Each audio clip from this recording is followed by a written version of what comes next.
দত্তক দেওয়ার নাম করে শিশু বিক্রির অভিযোগে ব্যাপক চাঞ্চল্য ছড়িয়ে পড়ল পূর্ব বর্ধমান জেলার খণ্ডঘোষ ব্লকে। শুধুমাত্র একটি নয়, বেশ কয়েকটি শিশুকে টাকার বিনিময়ে প্রশাসনের নিয়ম নীতিকে বুড়ো আঙুল দেখিয়ে অন্য দম্পতির হাতে তুলে দেওয়া হয়েছে বলে অভিযোগ। এমনই চাঞ্চল্যকর অভিযোগে হতবাক হয়ে গেছেন শনিবার খণ্ডঘোষ ব্লকের সাধারণ মানুষ। সর্বশেষে যে শিশুকন্যাটিকে টাকার বিনিময়ে অন্য দম্পতির হাতে তুলে দেওয়া হয়েছে তার বয়স এখনো 20 দিনও পার হয়নি। এমনই বেদনাদায়ক ঘটনাটি ঘটেছে পূর্ব বর্ধমান জেলার খণ্ডঘোষ ব্লকের শাঁখারি গ্রামে। এই বিষয়ে অভিযুক্ত দম্পতির ভাইপো গত 24শে জুলাই খণ্ডঘোষ ব্লক সমষ্টি উন্নয়ন আধিকারিকের কাছে লিখিত আকারে একটি অভিযোগ দায়ের করেন। সমগ্র ঘটনা খতিয়ে দেখে তদন্ত করে যথাযথ ব্যবস্থা গ্রহণ করা হবে বলে জানিয়েছেন খণ্ডঘোষ ব্লক সমষ্টির উন্নয়ন আধিকারিক। তবে শিশু বিক্রির ঘটনার অভিযোগকে উড়িয়ে দিয়ে অভিযুক্ত দম্পতি দাবি করে, আমার মোট 10টি সন্তান, তার মধ্যে একটি সন্তানের মৃত্যু হয়েছে। আমি আমার 2টি সন্তানকে ভালোভাবে লালন পালন করার জন্য নিজের আত্মীয়দের মধ্যেই দত্তক দিয়েছি। বর্তমানে আমার কাছে এখন এই 7টি সন্তান রয়েছে। আর্থিকভাবে অনটনের জন্য আমি আমার 2টি সন্তানকে দত্তক দিয়েছি। আমি কোনো রকম কারোর কাছ থেকে কোনো টাকা পয়সা নিয়ে কোনো সন্তান বিক্রি করিনি।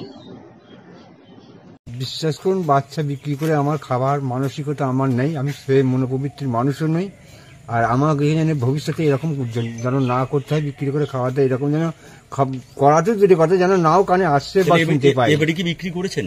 না স্যার, এই তো মাত্র বললেন যে এরকম যেন আর ভবিষ্যতে না করতে। কথা যেন আমি ওই কথা যেন না পাই। আপনার বিরুদ্ধে অভিযোগ উঠছে আপনি বিক্রি করেছেন বাচ্চা, কি বলবেন?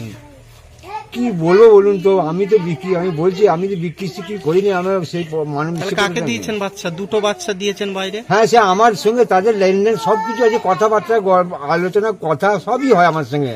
আমি দিয়েছি বলে এই নয় যে তার বাচ্চার সঙ্গে আমি বঞ্চিত। আমরা জানি আমাদের লেনদেন হয়, বাচ্চা লেনদেন হয়, আমাদের তো জানা নেই না। সে ছোট থেকে মানুষ করছেন, এবার সে মানুষের মধ্যে যখন মানুষ করছেন তার হিসেবে ছেড়ে দিয়েছি। তবে সম্পর্ক আমাদের সঙ্গে রেখেছেন, এইটুকুই আমার। আপনার টোটাল কটা বাচ্চা? আমার টোটাল 9টা বাচ্চা, তো আমাদের 2টো নষ্ট হয়ে গেছে।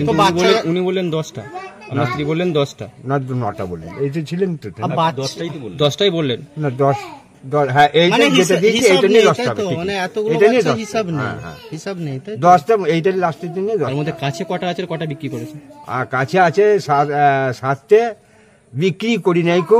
7টা আছে, একটা মারা গেছে, 2টো মারা গেছে, 2টো মারা গেছে। আচ্ছা, আর একটা আছে বাইরে। সত্যি কি না? সত্যি কি তারা দুটো মারা গেছে? দিদি তো বললেন যে একটা মারা গেছে, দুটি আছে। হ্যাঁ, 2টো আছে, 2টো মারা গেছে আর কি। আমার 11টা। এক মিনিট, বাড়িতে কটা বাচ্চা আছে আপনার এখন? হ্যাঁ, এখন 7টা বাড়িতে 7টা, একটা গোলসিতে আছে আর একটা গুজরাটে আছে, মানে 9টা বাচ্চা, আর একটা বাচ্চা মারা গেছে, 10টা বাচ্চা। কি ঘটনা হয়েছে?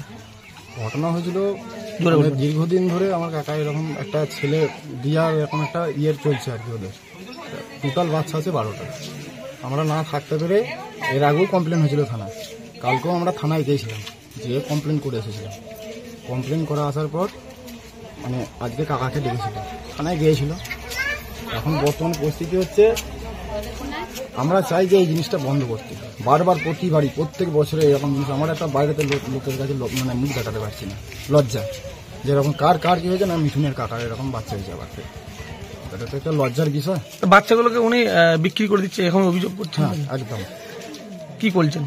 এখন তো বলছেন যে আমি করিনি, কিন্তু একটা ভেতরে খবর আছে বিক্রি করছে। আপনারা কটা জানেন যে বিক্রি করেছে? মোটামুটি এর আগে ধরুন টোটাল 4টে বিক্রি করেছে, হয়ে গেছে অলরেডি। বাড়িতে কটা আছে এখন? বাড়িতে মোটামুটি ধরুন 10টা। বাড়িতে বাচ্চা কটা আছে? 10টা, মানে যেটা হয়েছিল এই বিক্রি করা বাদ দিয়ে বাড়িতে 9টা। এখন 9টা। কিন্তু উনি তো বলছেন 7 জন এখন আছে বাড়িতে। অনেক মিথ্যা কথা বলছেন, সেটা কোনো কথা না। বাড়িতে এখনো 9 জন আছে।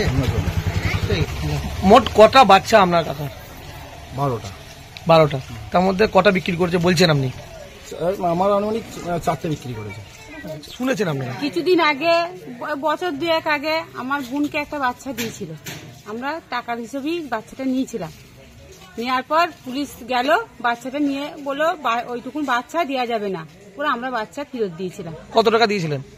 ওরা বলেছিল আমাদেরকে 50,000 টাকার মতন দিতে হবে। আমরা কিন্তু অত দিইনি। আমরা বলেছিলাম আগে দেখবো যে বাচ্চাটা নিতে আসে কিনা পুলিশে, কিংবা তোমরা কিছু করছো কিনা, তার মতো যদি বাচ্চা নিতে আসে আমরা বাচ্চা ফিরিয়ে দেবো। ঠিক আছে?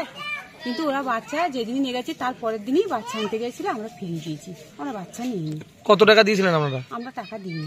আর কত টাকার কথা হয়েছিল? 50,000। মানে এনারা বলেছিলেন? হ্যাঁ 50,000। এনারা বলতেন মানে প্রশান্ত বাবু বলেছিলেন না ঝুমা? কি নাম ওদের? ঝুমা চক্রবর্তী। ঝুমা চক্রবর্তী বলেছিলেন 50,000 টাকা দিতে হবে। এখন আবার কি শুনছেন? তারপর এখনো শুনছি নাকি এই বাচ্চাটা ওইভাবেই দান করেছি মায়ের কোলটা হাসানোর জন্য। আমার বাচ্চাটা মানে একদিকে ব্লিডিং হচ্ছিল, একদিকে বাচ্চাটা জন্ম নিয়েছিল। আমি নার্সিংহোমেতে গিয়েছিলাম, নার্সিংহোমে যখন যাওয়ার সঙ্গে সঙ্গে নার্সিংহোমে ডাক্তারবাবু বললেন যে বাচ্চাটাকে তুলে ফেলতে হবে না দিদি, আপনি বাচ্চাটা যদি নাও নেন, আপনার যদি কোনো আত্মীয় স্বজন থাকে বাচ্চাটাকে তুলে নিয়ে তাকে দিয়ে দেবেন, সে মানুষ করবে। আমি সেই হিসাবে সেই আমারই নিজের একটা কুটুমের আত্মীয় স্থলের কুটুমেকে আমি মানুষ করতে দিয়েছি। আমি বাচ্চাটাকে আমি মেরে ফেলেও বাচ্চা আপনার? আমার 7টা বাচ্চা আর এইটা নিয়ে 8টা। আমি বাচ্চাগুলো 8 নম্বর বাচ্চাটাকে দিয়েছেন তাই তো? হ্যাঁ, বাড়িতে 7টা আছে? হ্যাঁ বাড়িতে 7টা আছে। আর একটা বলছেন যে আগে একটা দিয়েছেন, সেইটা একটা মেয়ে। সেটা কত নম্বরে বাচ্চা ছিল ওটা? ওই ওই ওই ওই মানে মোট আমার 10টা ছেলে হয়েছিল। 10টা? একটা মারা গিয়েছিল নার্সিংহোমেতে, দুটো মারা গেছে। আর একটা আপনার এইখানেতে বাচ্চা একটা মেয়েকে বড় করে সেও তাকে মানুষ করতে দিয়েছি, এনাকেও আমি মানুষ করতে দিয়েছি। মানে এখন আপনার কাছে 7টা আছে 7টা আছে আর দুটো আপনি দিয়েছেন? হ্যাঁ, আমার খাওয়ানো পড়ারও অভাব অভিযোগের জন্য আমি তাদেরকে তুলে ধরেছি, মানে শুধু বড় করার জন্য, মানুষ করার জন্য, বড় করার জন্য। আমি যে ভদ্রলোককে বাচ্চাটা মানুষ করতে দিচ্ছি সে আমার সঙ্গে ফোনে কথা বলে, বাচ্চাও আমার সাথে কথা বলে। বাচ্চার বাবা মা বলেই দিয়েছে যে যখন বড় হয়ে যাবে তোমার সঙ্গে লেনদেনও থাকবে, আসা যাওয়াও থাকবে, তুমি আমাদেরকে করলে হাসানোর জন্য দিয়েছে, আমার এখানে কোনো স্বার্থ নাই। আচ্ছা, কোথায় কোথায় দিয়েছেন এখনো পর্যন্ত? এই তো ওই আপনার একটা এই যে গুজরাটে নিয়ে গেছে ভদ্রলোক, আর দুটো নয়, আর একটি আছে আপনার ইয়েতে বলছি। তার খবর নেন? হ্যাঁ, ফোন করি, কথা বলি, আমাদের সঙ্গে কথা বলে। গোলসির কোথায়? গোলসির কোথায়? জায়গাটার নাম বাড়াটার নাম আমি ঠিক জানি না, তবে সঠিক জানি। ভদ্রলোকের